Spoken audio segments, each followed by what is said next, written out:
Herbert Brook Taylor, Herbert, Brook, Broke, What is your birthday?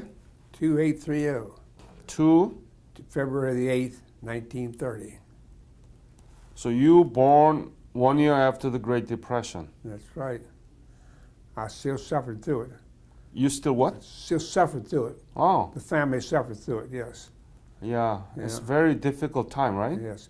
We lost the farm. The family lost the farm in the 30s, yes. Yeah. Yeah. But you were very young, so that you don't remember. No, I don't remember that, but things were still struggling. Yeah. We were still struggling through that when I came along. Where were you born? Where? Winchester, Virginia, Right here? Frederick County. Mm-hmm. Probably should say Frederick County. Tell me about your parents and your sibling when you were growing up. Okay. I lived on the same farm, so we lost the farm, but my great-grandfather came here 200 years ago, over 200 years ago. My great-grandfather farmed the farm. My grandfather farmed the farm. My father farmed a while until, I say, they lost it, couldn't pay the taxes until the 1930s. It's come along. So after your father lost your own farm, what did he do? He went to work at an apple processing plant, Mm-hmm. close by in West Virginia. So it was very difficult to It live. was, yes. There was 3 of us children came along, and at that time, pay was low, but we struggled through it. Thanks to the Lord, we kept it going, kept the family together. We all built, and later years we built on the farm, and had a good life. So what kind of farm? What kind of farm? Yeah. Just a farm where we raised corn and wheat and cattle. Cattle too? I had some cattle. So how many You cattle? always had a farmland. You always had some farmland. You planted corn and wheat, and then you'd have some grazing land for some cattle. Not a lot of cattle. We'd have, probably 4 or 5, maybe no more than that at that time. Yeah. And is it difficult to raise cattle? It's difficult. Well, it's just like anything else. A lot of work. It's a full-time job. When you got cattle that you milk, if you have cattle that you milk, for milk for the family, and you got to be there 7 days a week, always. But all farms are like that when you have raising cattle. Yeah. What about the school you went through? School. Well, I started in a 4-room schoolhouse. We had a 1-room schoolhouse that my brother went to, but the year that I would come along to go to the first grade, well, the 1-room school closed, and we went to a big 4-room schoolhouse, two-story house, 2-story school, yeah. And my brother and I would get there early and build a fire and a stove, and get the heat going, okay, because we were close by, and that's how we kind of operated. So when did you graduate high school? In 1947. We went on to another high school close by. It was built in 1941, and I went to finished my high school there in 47. At that time, we only went 11 years. And later in 1950, they started 12 years in Frederick County. What did you do after you graduated? After I graduated, I worked on the farm and orchard together. And a neighbor had a lot of orchards and farms, and I worked there.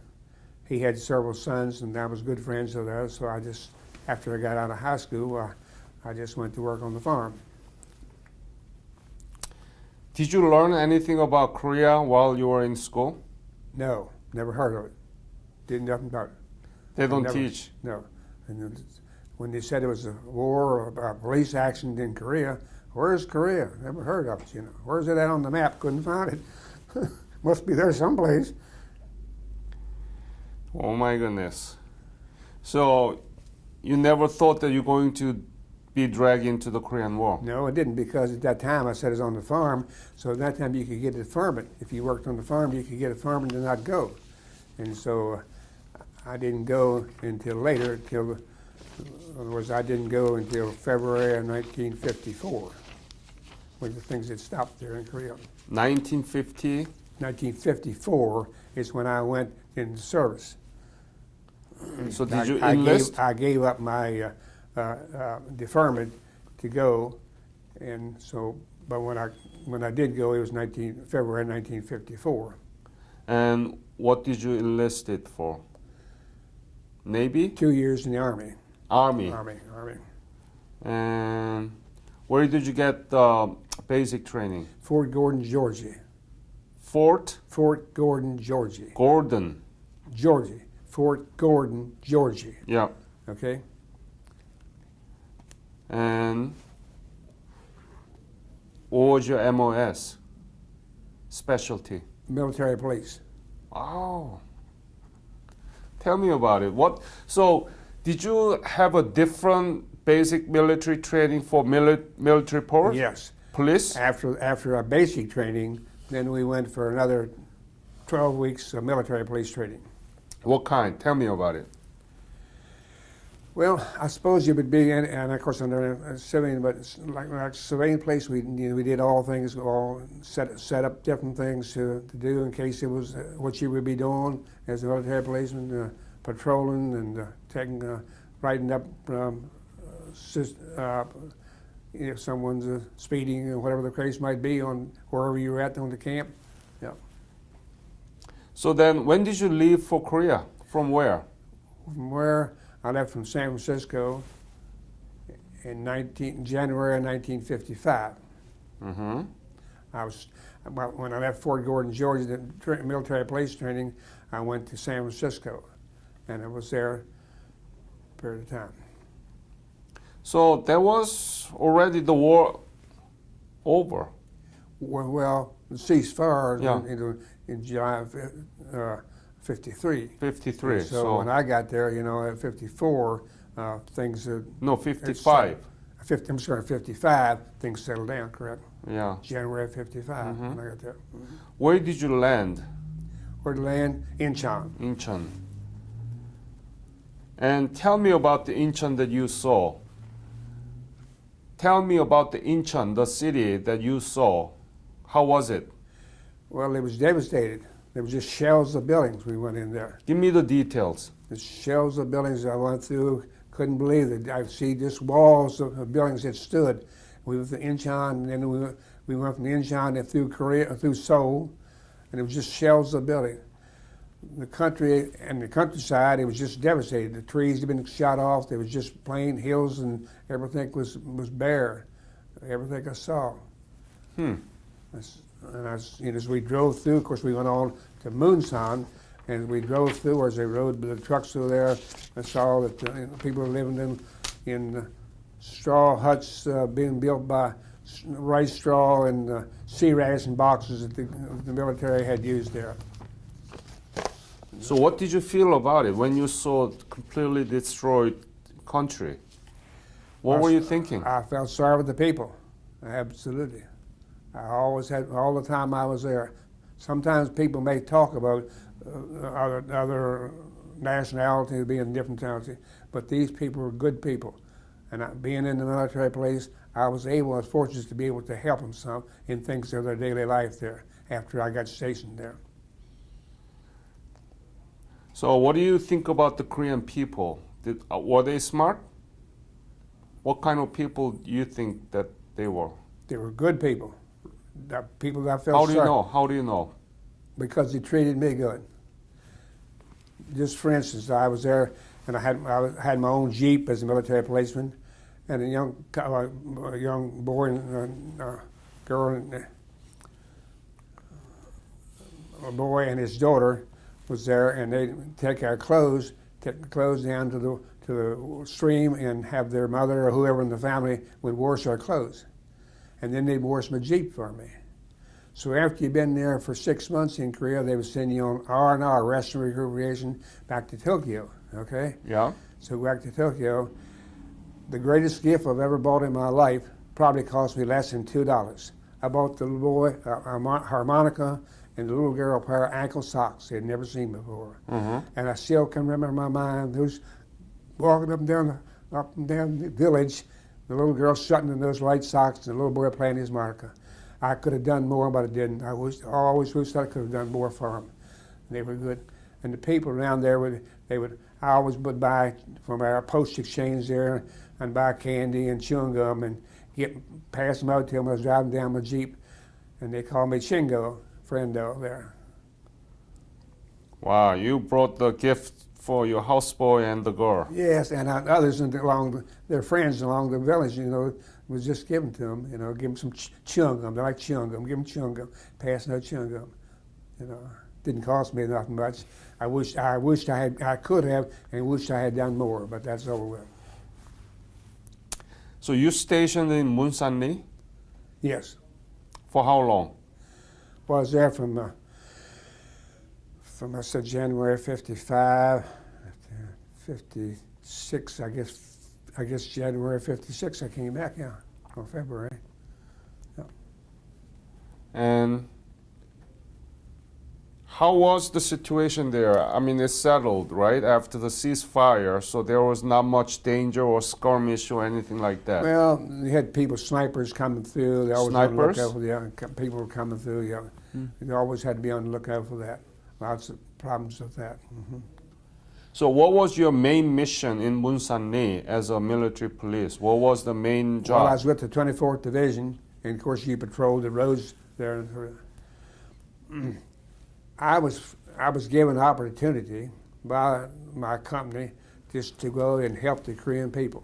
Now, of course, I've done a lot of things, garden, or not particularly garden, but patrolling for servicemen that may have gotten in trouble. But I'd go out, and particularly during the summer, when the moonshine season, the rain, I'd go out and help the Korean people. They built their village, their little huts along the water, and when the waters would get up, they'd be washed away. I'd take a rope and get some other guys to help me and go down along the and put a rope on the huts and pull the huts back up on the bank so that the water wouldn't sweep them away. Help them. I don't know what the thing was, but some of them didn't want to leave. Some of them didn't want to leave the huts and go in, and I'd go in there and get them out. I remember going in one Sunday night, a man had a chicken or a rooster on his head, and the water was up there almost to their chin. I mean, it was just like it was going to drown in there. And the lady had a bag of rice on her head and got him out of that little hut. I'll never forget that. Must have been dangerous for you too. It was dangerous. I'll never forget that. The Lord was with me. When I left there, I had another fellow with me in the Jeep, and I got into the high water, and I didn't think I'd ever make it. I didn't think the Jeep would make it through it. I got through, crossed this little bridge, and as soon as I got across the bridge and stopped, the little bridge just went. It was gone. Just swept it right away. The Lord was with me that night. That was the same night I went in and got these people out of this hut, because some local people had told me they were in the hut and he wouldn't come out. Yeah. Your friend Gary Fletcher Yes. told me that you have so many stories to tell about your service in Korea. What else do you have? Well, another thing, whenever you have servicemen around and you have girls around, you know what's going to take place, okay? Right. All right. That was one of the things. We go out, of course, the guys wasn't supposed to be out there with the girls, but of course, naturally they were, and this was the way girls had to make money and help for their family, and they were doing. And so we'd go out, lots of times we'd go out and raid and bring the guys in. One of the things was where they set up a program that we would test the girls once a month. We'd take them in to test them for venereal diseases, okay? Yeah. One of my jobs was to go out, get another driver with a big truck, and we'd have a BD patrol check on the top, and the girls would stand out along the road just like girls going to school. We'd pick them up. Now, if they wasn't up to par, they would run from us. And that was one of the jobs I had, to chase them through the rice paddies to bring them back to there. Of course, we knew who they were in the villages they were in. Mm-hmm. Yeah. So that was one of the jobs I did. Mm. Yeah. It was horrible to see that people are suffering from, lack of things to eat, and they don't have money, and so that they have to sell their bodies, prostituting, and so on, right? Yep. Yeah. They did that. They were helping their families. I work at a program here in Winchester giving away food to underprivileged people or people that are low-income families. And oftentimes people come through and they say, maybe give them some meat or hot dogs, and they'll say, "Oh, we don't eat that." I said, "Name, you've never been hungry." And I'd have to tell them the story. I saw people, they take the garbage cans that the cooks would throw their coffee grounds, their eggshells, and men would put the groundnuts or cigarettes in the trays, dumped it all, and take it down to the end of the compound where we were at, and they would just get into it and eat it just like they were pigs, just slopping their hands, because they were starving to death. You mean in Korea? In Korea. Yeah. The Koreans would. They were starving to death. Men were out straining the streams for snails and bugs, and then they think they could feed their families there. People were literally laying in the roads dead, starving to death in the mornings. So I know what hunger does to people. Have you been back to Korea? No, I should have gone back. I haven't. No. So you have been following up with what Korea has accomplished so far, Oh, economy absolutely. and democracy, right? Absolutely. Tell me about it. What do you know about modern Korea now? What I know about the modern, Korea. well, big industries I know there that raise money. I know the Korean people, the Korean government have been great to us. Probably other interviewers have told you the same thing.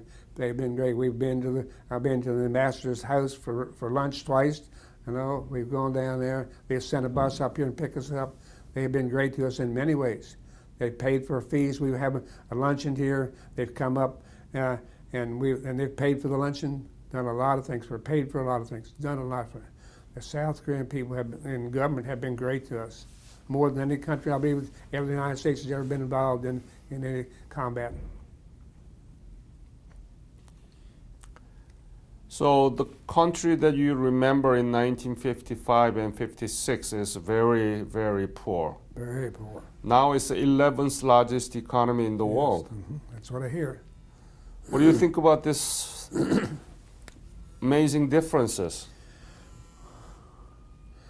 Some way they organize themselves to get into it and do it. There again, these things I don't know about, but they've certainly have done a great job. All the things, all the pictures I've seen, all the stories I've heard, what goes on there.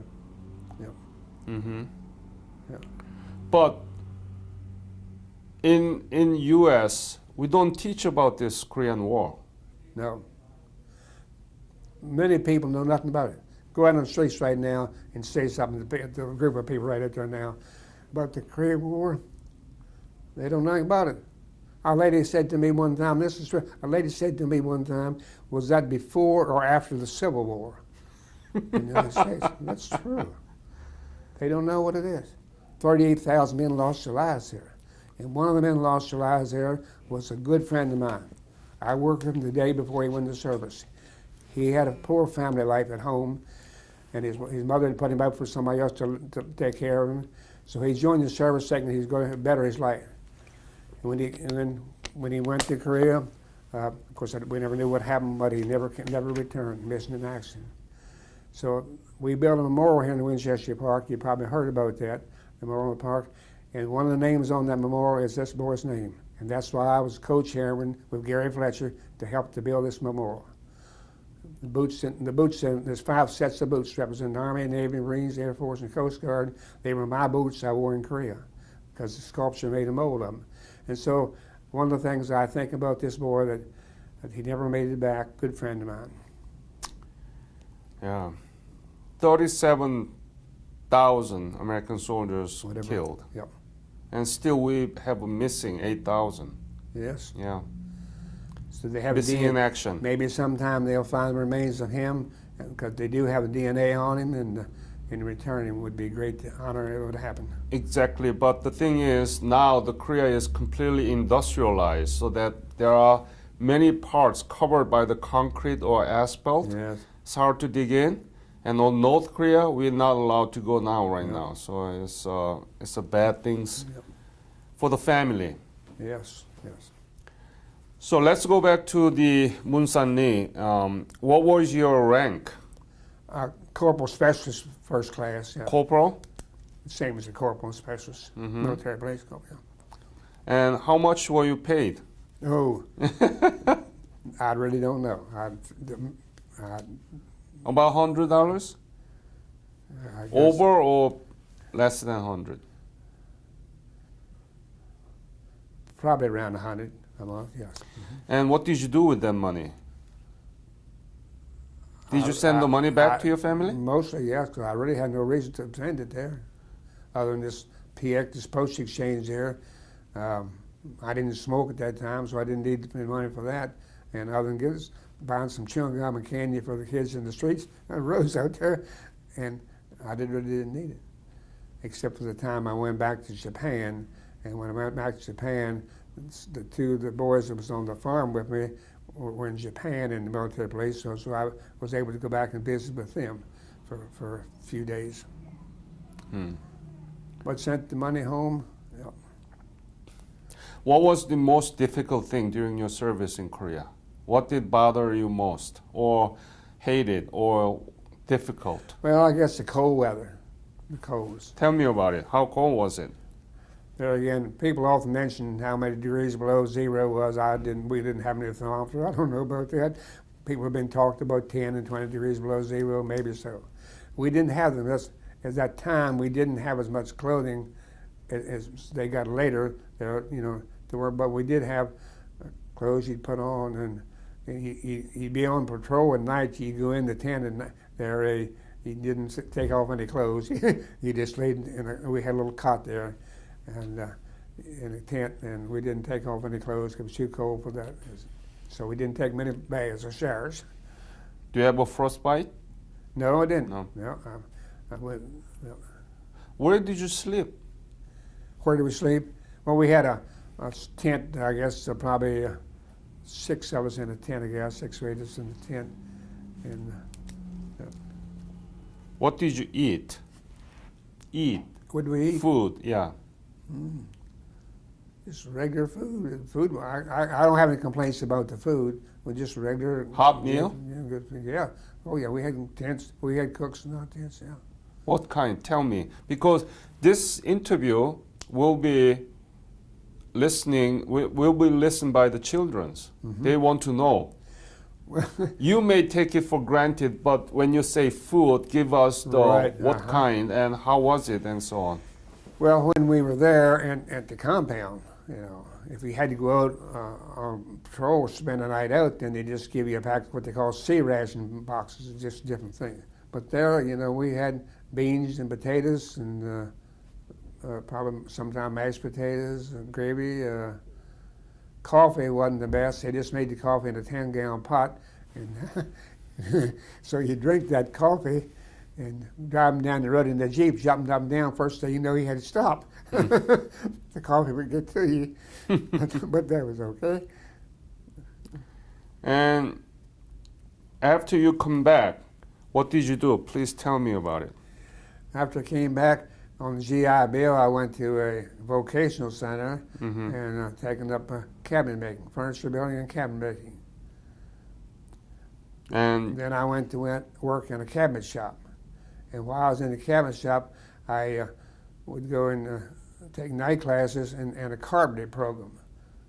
So I went for 2 years during the school years at night, 2 nights a week, and we would what it was called carpentry. So that's how I went from the cabinet making into carpentry. I did that for 14 years. I was foreman of the shop, and then I went to a vocational center. I was 41 years old. I'd never been in college, and so I went to Virginia Tech Institution in Virginia and got a teaching certificate so I could teach because I had never been in college, and did that. Then I taught for 24 years. you got the GI Bill? GI Bill. How much did they pay actually? Do you remember? Well, now, no, I didn't get the GI Bill for that. I got the GI Bill for going to the cabinet class and the carpentry, but not when I went to the college of the institution. So, how much was it, GI Bill? I do not know. Those things don't, whatever they paid to take the classes, but other than that, I do not know. Did that cover tuition? And That's all I discovered tuition. Had nothing to do with, didn't give nothing to me personally other than paying for the classes. Didn't they pay for your housing? No, I was working. Well, I wasn't for the year I went to college. Well, yes, they did, because I was staying at the school. Yeah. Yes, they did give me something for that. Hmm. I think stipend, some stipend, and Yes. books, Had to be. money to buy the It books. had to be, yes. Yeah. Had to be, yes. That was very nice, right? It was. Yeah. It was a good thing we did for us, yes. Do you know why the Korean War has been forgotten war? Why is it? Because it was after after World War II, and the people wanted to forget about wars. They'd been through it. They wanted to pass it off as something going on someplace else, and didn't want to get involved in it. That's my thinking. I think that people, I think they passed it down to their families. You know, if something could happen over there someplace, it didn't happen here. We weren't involved in it. There was no big thing about that at that time. During the Second World War, it was a big thing in the schools. You know, we gathered up papers for the war drive. We did everything for the war drive. We bought war bonds and stamps. So we did all these things for the war effort. You know, we couldn't drive down this main street here because of the gas ration. Okay, if you had an A sticker on your windshield, the policeman would stand on the corner. If you came around twice, to check you where are you getting your gas from at that time. So that was a big thing. You know, people for the war effort. I believe after that, this Korean War happened shortly after that, and I think people wanted to forget, and I think they passed it down. That's not my thinking about that. Go ahead. I don't think that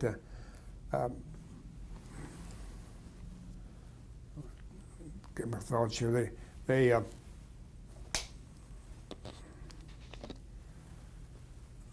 think I want to touch on. I think President Truman did a tremendous job. He wasn't my political man, but I think he did a good job. He was a great president. I think he did the proper thing. He didn't take over Congress. He went ahead with this police action, didn't have to declare war. I think he did a great job. I think he made a right decision and not going further up in Manchuria. You know, they didn't. I think he did the right job in releasing MacArthur. MacArthur was a great general, but you can't have the military run the government. Right. Did you know anything about MacArthur at the time? No, just no, about him. Other than the big thing he did there at Incheon, Incheon landing. which he did do it in great thing in Incheon. He was Yeah. a great general and great things. When you left Korea, did you think that Korea would come like this today? 11th No. largest economy, I and couldn't see how they could do it. I thought they'd always be devastated. I couldn't see them being what they are. And I came back, and then I started hearing things how Korea was growing. I couldn't see how they could happen in a little country like that, you know, where people were just struggling to survive. See that? isn't that amazing? It's That amazing. small country completely devastated, That's right. become 11th largest economy in the world in Absolutely. how many years? 60 years. Yeah, and that's something, how they've done that. Are you proud about your service? Yes, I am proud of my service. I'm proud. I don't get choked up. I'm proud when people say to me, thank you for serving. I just had a lunch at a little restaurant, and I had 3 people come by me because I had this uniform on and thank me for my service. And I'm proud that people say that. I was just one of many. But people, so many people gave up for so much to do and help.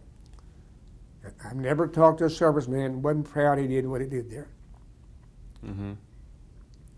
So how can we keep the legacy of your service as a Korean War veteran Well, I think and the legacy of Korean War? How can we keep it? Well, I think in our case of our chapter, we're going out to schools and talking to young students and telling them about what's going on, and trying to tell America, tell people what's going on, and what we were involved in there, and how Korea's come along, and never let it be done. Because one of those will be like the Second World War and the First World War. Veterans will be gone.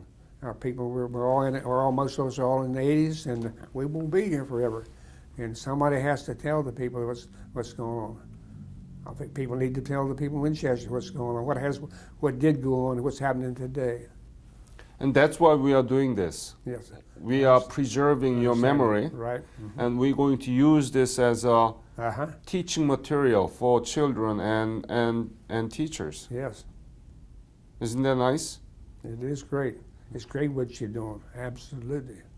I'm proud of it. I'm proud to be a part of it. I'm thankful to you and it's doing this and working for this province. Yes, sir. Any other story that you still remember that you want to say? Yes, I'll tell you one story. I told you about going out to the villages and the GIs out in the village. And of course, in another company, not the company I was in, of course, another company was a captain, and he was pretty strict on his soldiers that went out at nights. If they'd come before him, boy, they'd tell me he'd strip the ranks and he was rough on them. So happens one night we went out, particularly in the village close to where he was at, and we'd pick a truck and we'd go out and we'd go into these huts and get them out. So I went in this hut and this man was in there, and no clothes on.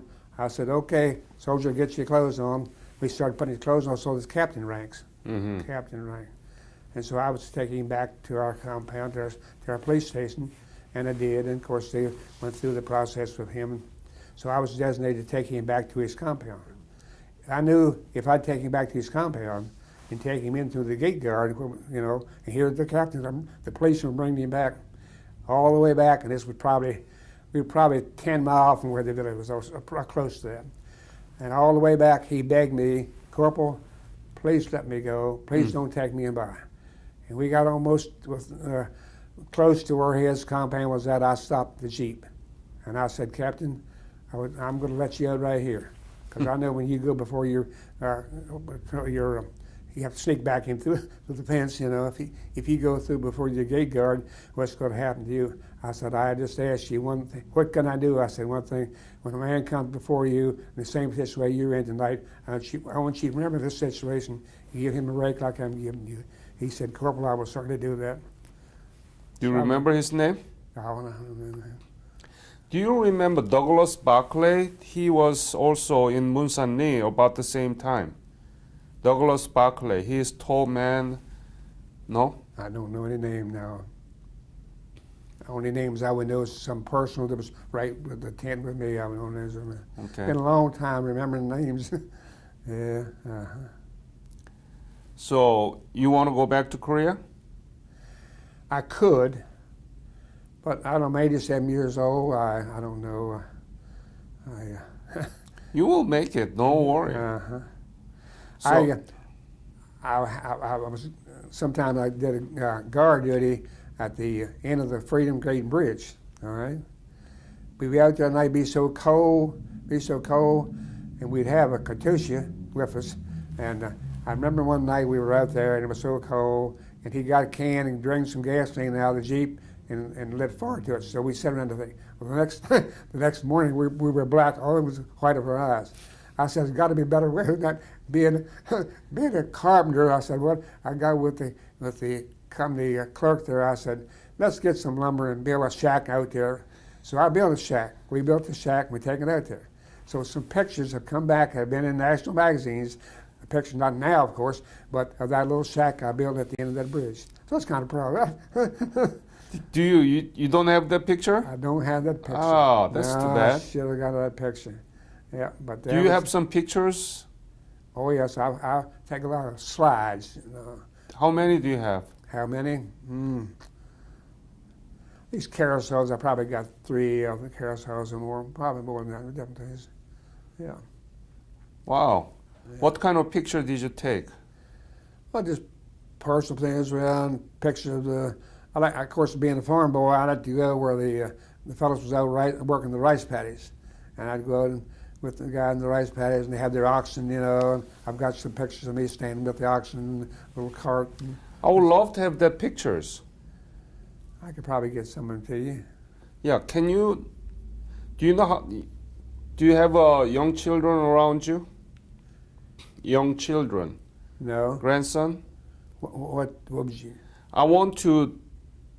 So you said it's all slide, not picture. But I can make them into pictures. I just take slick with slides and get some made into pictures even with that. Can you do that Yeah, and send it to me? sure. If you send that, I will publish in the website so that everybody can see it. All right. Do you understand? How many you want? As many as possible. As many as possible. Well- All everything you have. I get the ones. Well, I get the ones I think that some other soldiers or Yeah. things that haven't. I don't know whether they would want. Or them. you are in front of oxen. That's very good. Uh-huh. The Korean house, Korean people, everything that you have, that you took picture in Korea, not in Japan, but in Korea. I would love to have them. Okay. Would you do that? Yeah, I get them. Yeah. I get the slides made into pictures. Yeah, Yeah, please do that, okay? I'll do it. Yeah, because if you don't do that, nobody will be able to see those. But if you give it to me, I can publish it in All the right. internet so that everybody can see. All right. All right? I'll have them made up into pictures. And send it to me, please. I can pay for the shipping. But then you give me an address and. Yeah, I have my business card. Yeah, I got your card, right? Yeah, yeah. There is a PO box address, okay? Okay. Yeah. All right. It would be very nice if you can send those. I'll do it. Because the kids and the people right now, they don't have any idea how Korea was at the time that you were there. I get some pictures of villages, the ones in That's what I want to see. the old Papa Sans with their A-frames on the back. Yes, carrying yes. their rice straw. And that's what you took, right? Right. Not other people took. No, I take the picture myself. So please send it to me. I'll be really appreciating. Okay. That's how we want to educate the children. Uh-huh. When young students see those Korea in 1950, and when they see the modern Korea right now, they'll have a clear picture, right? Yes. Uh-huh. And they will know what you did for Korean people. I'll get them together for you. Thank you so much. Give me a few days, because Absolutely. a lot of things going. I will give you. So one thing about it, I'm a Christian man. And when I tell something, I will do something, that's exactly what I do. Unless the Lord strikes me down, you will get those pictures. All right? Fair enough? When you send me those pictures, I will send my book about New Testament. You know Gospel, right? All right, absolutely. Mark, Matthew, Luke, and John. Right, There are 4 books, right? right. I made it into one. Is that right? I'll give you that. Why don't we exchange this? I was just reading of John just before I came in here. I'm out here in the parking lot. What- I still got some time. So I'm reading from John, 38th chapter, when John was, when Jesus was telling the Pilate, Pilate asked him, Pilate asked him, were you the leader of the Jews? Or that's something to that effect, and he said, you say that I am, Oh, you mean with the Pilate? Right now, huh? Right, the Pilate or prelate, yeah. Mm-hmm. And so the Pilate asking Jesus, "What you are the head of the Jew?" And he said, "Yes," right? Right. Yeah. Any it. other things that you want to say? Life been good to me. 87 years old. I just planted my onions today in my garden. I'm ready for spring. I have a place, have a nice home in the country, and keep it going. Have a good wife, grandson.